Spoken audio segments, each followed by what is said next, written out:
Hola amigos, estamos en Perspectiva. En este nuevo programa tenemos con nosotros a José María Gallardo, director de la Ayuda a la Iglesia Necesitada en Madrid. Y bueno, tiene una larga recorrido y gran experiencia, 25 años de experiencia profesional en el ámbito de gestión y dirección de organizaciones sociales, cooperación internacional y asociaciones empresariales del tercer sector.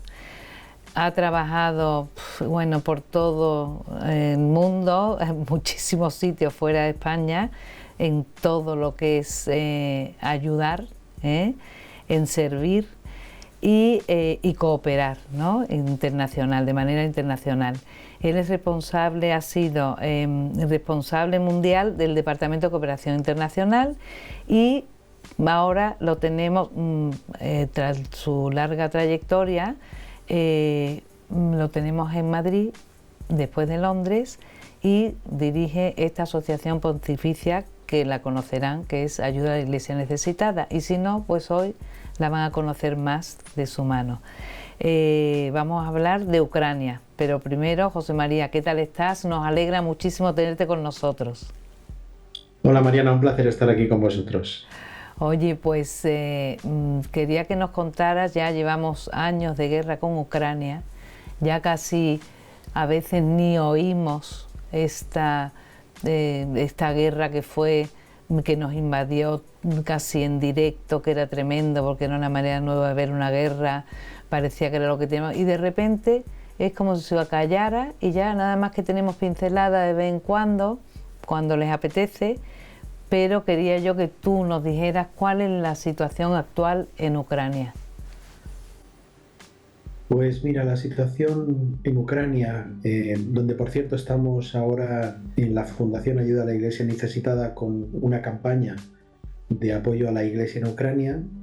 Se acaban de cumplir 2 años del conflicto que están viviendo.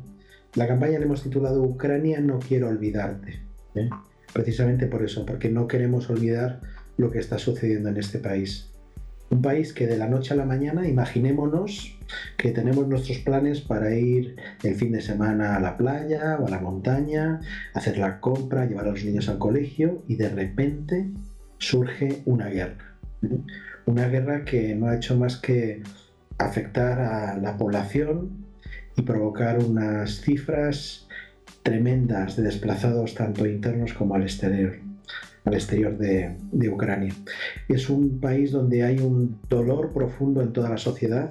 Cerca del 80% de las personas ucranianas tienen heridas físicas o psicológicas y 1 de cada 3 tiene problemas mentales.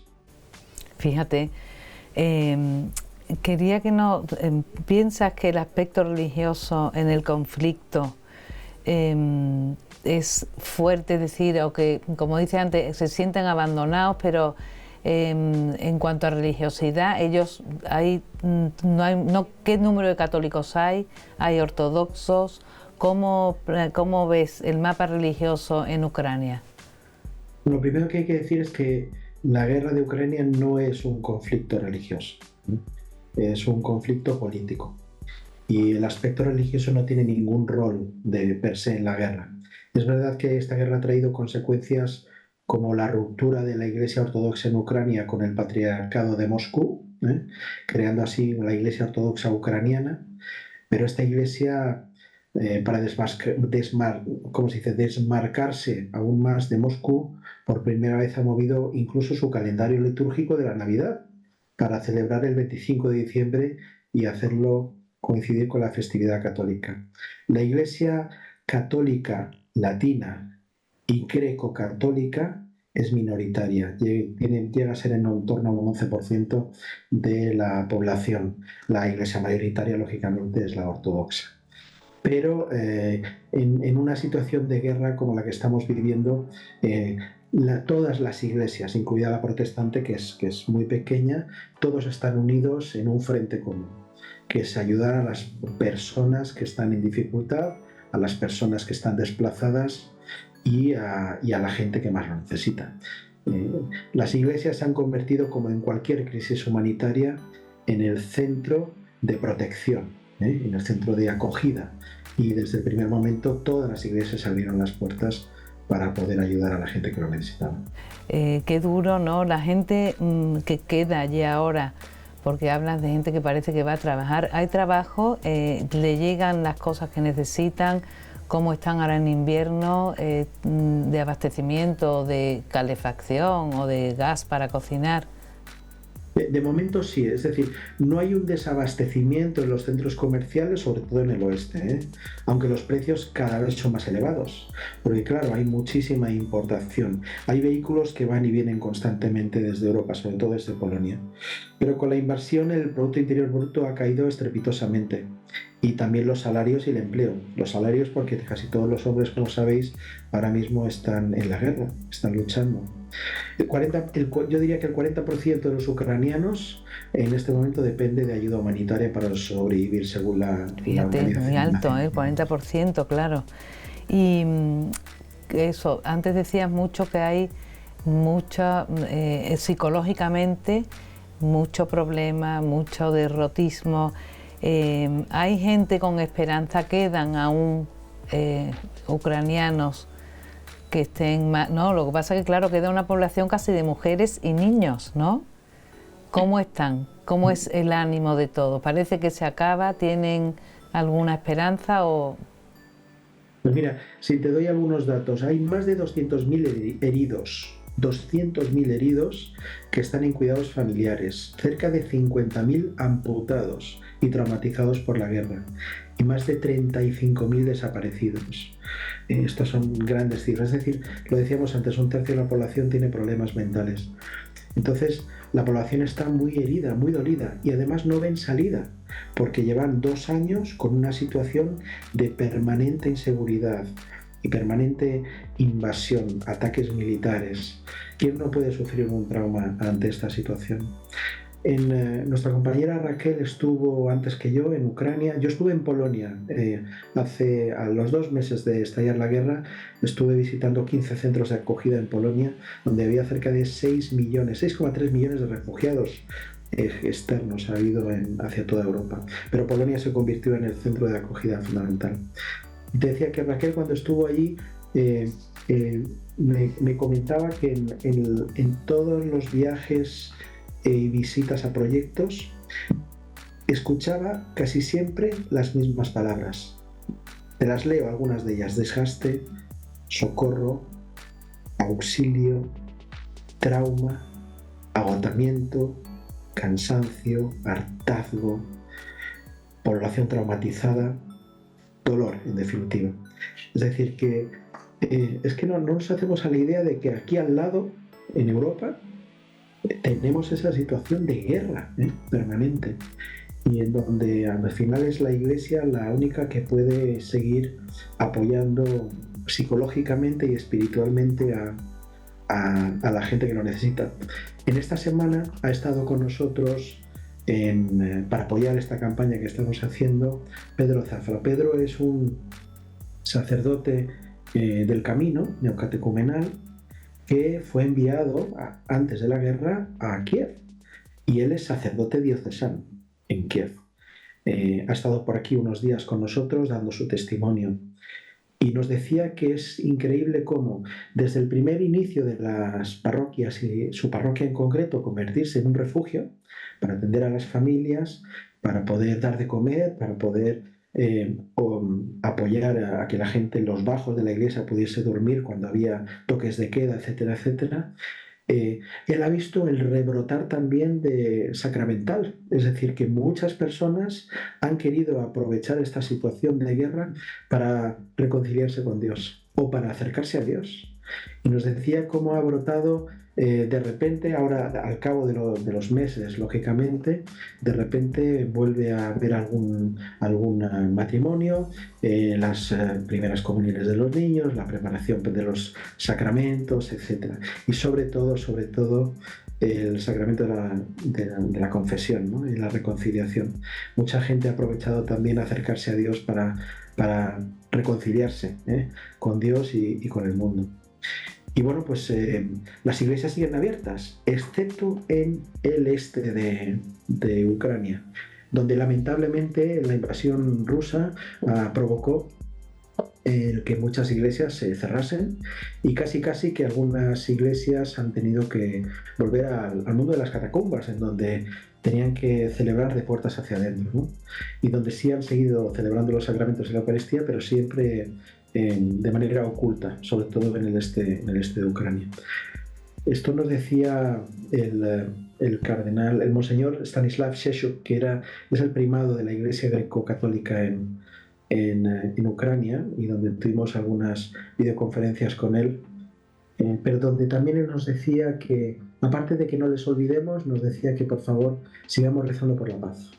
Nos decía el cardenal que no olvidemos ni a Ucrania ni a Tierra Santa, y que cada vez que celebremos la Eucaristía o participamos en la Eucaristía nos acordemos de rezar por la paz, para que no nos olvidemos de estas dos tristes situaciones que vivimos en este momento. Muy bien, me ha llamado la atención que al hablar que estaban desesperados, que las palabras eran todas desesperanza, auxilio, de repente, contra todo pronóstico, surge esto que te has sonreído, de decir, hay nuevos brotes, ¿no? Cómo Dios puede actuar hasta cuando se está desesperado o se encuentra uno solo.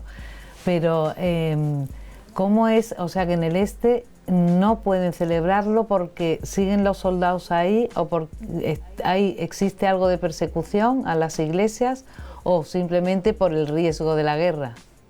Bueno, es un combinado de todo ello, pero sobre todo se ha obligado a las iglesias que no son las ortodoxas a cerrar, y a no abrir las puertas para que los feligreses puedan acudir, teniendo que recurrir a una situación un poco de tener que celebrar de puertas hacia adentro. A las que no son ortodoxas en el este. Hablamos de las iglesias greco-católica, greco-latina o de las iglesias protestantes en general. Y entonces, ¿ayuda a la iglesia necesitada cómo se está moviendo en Polonia? ¿Esa parte no la puede atender o cómo lo hacéis? Bueno, mira, nosotros tenemos 3 grandes bloques de trabajo ahora mismo en Polonia. El primero de ellos es un bloque dedicado a la atención al trauma, es decir... ¿En Ucrania? ¿Perdón? ¿En dónde lo tenéis? ¿En Ucrania o la apoyo? En Ucrania. Sí, en Ucrania, en distintos lugares de Ucrania. Tiene un programa que le llamamos de curación de las heridas en tiempo de guerra, en donde hay en más de 11 centros repartidos por todo el país atención al trauma de las personas que están sufriendo la guerra. En Tours, que es otra ciudad, hemos comprado un centro para que haya una atención a niños y jóvenes y puedan evadirse también de las consecuencias de la guerra. Y luego en Kharkov y en Zaporilla tenemos cursos de formación psicológica para sacerdotes y religiosos en primera línea, para que ellos puedan atender a los soldados que están afectados y que, bueno, heridos o traumatizados también por la situación de guerra. Este es un programa muy bonito para cuidar a los que cuidan, porque al final nosotros también tenemos que tener esa misión, ¿no?, de ayudar a los que ayudan. El segundo bloque de apoyo es un programa sobre todo de subsistencia para sacerdotes y religiosos.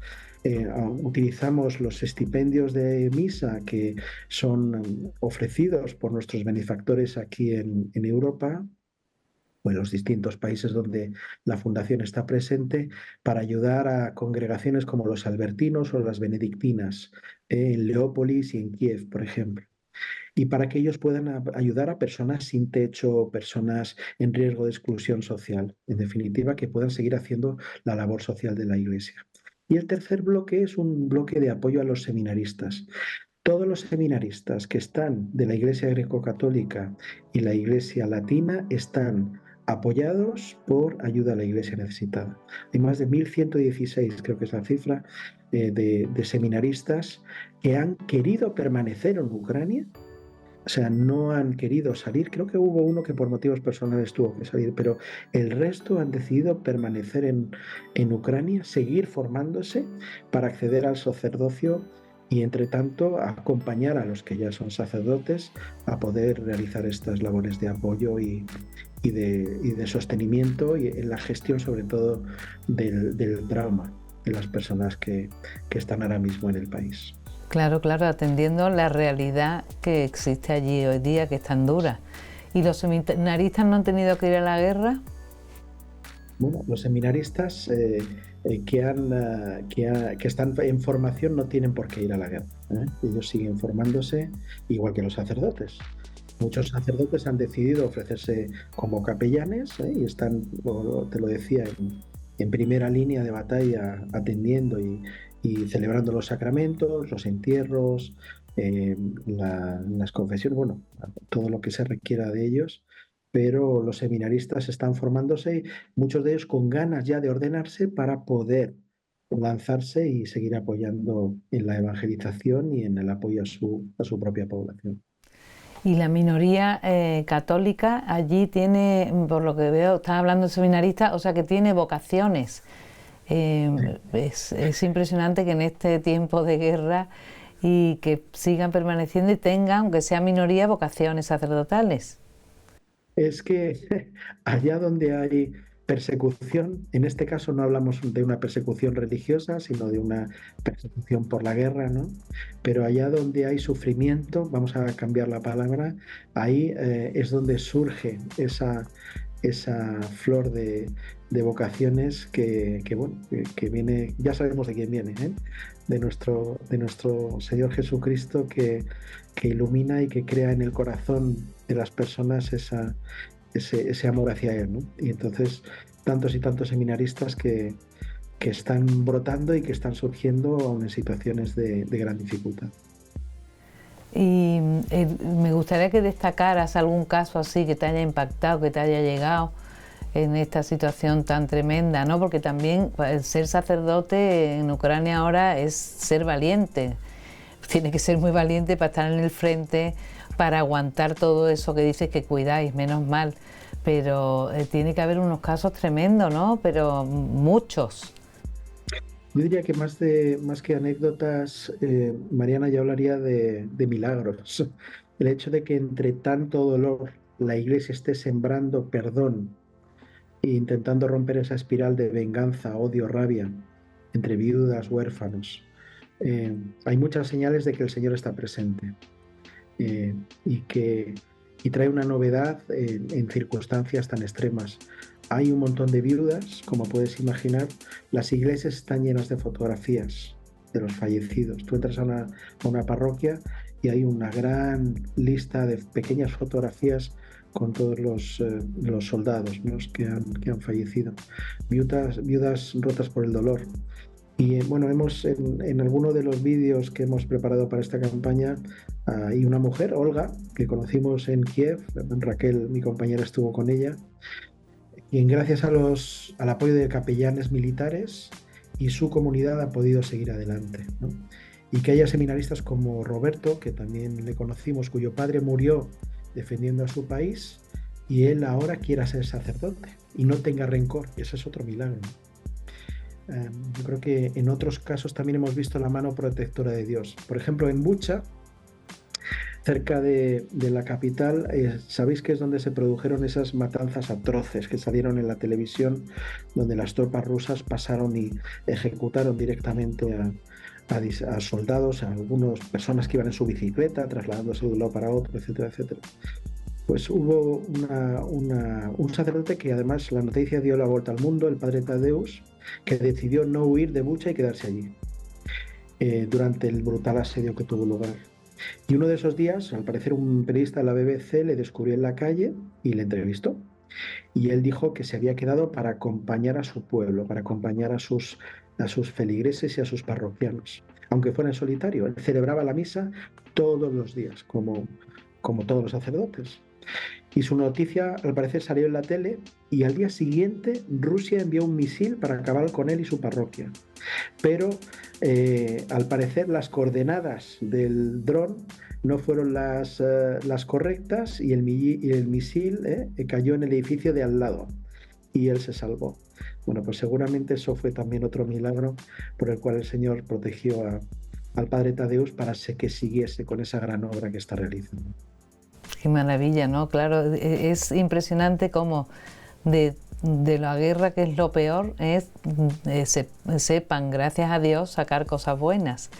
Y la ayuda, el perdón, que es verdad que es ahí sí que se palpa, ¿no? Y además tiene que ser con la ayuda de Dios, porque si no, no lo puedes digerir, no lo puedes llevar a cabo. Y las prioridades vuestras en Ucrania, ya nos quedan nada más que 5 minutos, y me gustaría saber a qué dais prioridad en Ucrania. Bueno, ya he visto las 3 esas atenciones importantes. ¿Cómo podéis mover si aunque en la parte que no hay guerra, vamos, que está más, se puede vivir la vida más normal, ¿no? Más normalizada? Ahí me imagino que no tendréis problema de llevar la ayuda material, aunque la otra es fundamental. Y no sé si algunos quedan para actuar en la otra parte, para ayudar. Y me gustaría que al que nos está viendo, te dirigieras para ver cómo podemos ayudar también a Ucrania a través vuestra. Sí, gracias, Mariana. Decíamos que nosotros desde el 2022, perdón, el país ha sido ayudado a nivel internacional, en más de 600 proyectos y con una inversión cercana a los 15 millones de euros. Pero ACN y Ayuda a la Iglesia Necesitada está centrada sobre todo en los proyectos pastorales que nos solicitan los obispos para, sobre todo, sostener sacerdotes, religiosos, religiosas y seminaristas.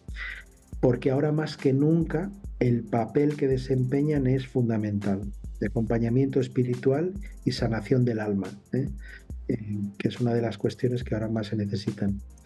Y cada pocos meses nuestra responsable de proyectos internacional viaja al país para recoger los proyectos y sobre todo visitar y acompañar a las comunidades para que no se sientan solas y abandonadas por la Iglesia Universal. Claro, ¿Y cómo si sienten nuestro apoyo, claro.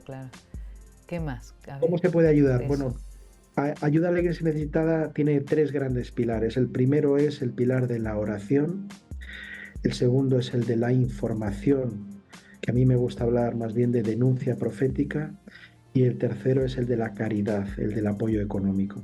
Entonces, como nos pueden ayudar las personas que quieran apoyar a la Fundación es a través de la oración, con el sostenimiento también de los estipendios de misas que pueden ayudar a que estos sacerdotes, religiosos, religiosas se puedan mantener. Nos pueden ayudar también entrando en la página web de ayudaalaiglesianecesitada.org, donde van a ver en este momento además la campaña de Ucrania como la principal fuente de información de lo que estamos haciendo allí. Y por último, llamando por teléfono al 91 725 9212, repito, 91 725 9212, donde mis compañeras les informarán de cómo poder expresar esta solidaridad hacia los cristianos que en este caso están en Ucrania y que necesitan más que nunca nuestro apoyo para sobrellevar esta situación tan terrible que tienen de guerra. José María, pues no sabes lo que te agradecemos, que hayas estado con nosotros y que nos hayas acercado a esta realidad de la Iglesia en Ucrania, que tanta falta le hace nuestro apoyo.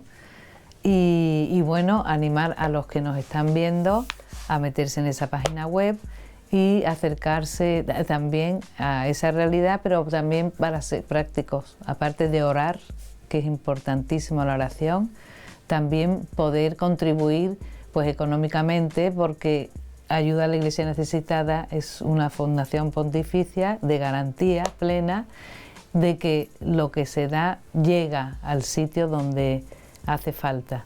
Así que sin más nos despedimos, amigos, os animo a eso, a que estemos unidos, no solamente con la oración, sino también se puede contribuir con la caridad, como decía José María muy bien. Y bueno, animaros a que os metáis en la página web y estar bien informados. José María, muchísimas gracias. Muchas gracias, Mariana, un placer. Un placer. Hasta el próximo programa, amigos.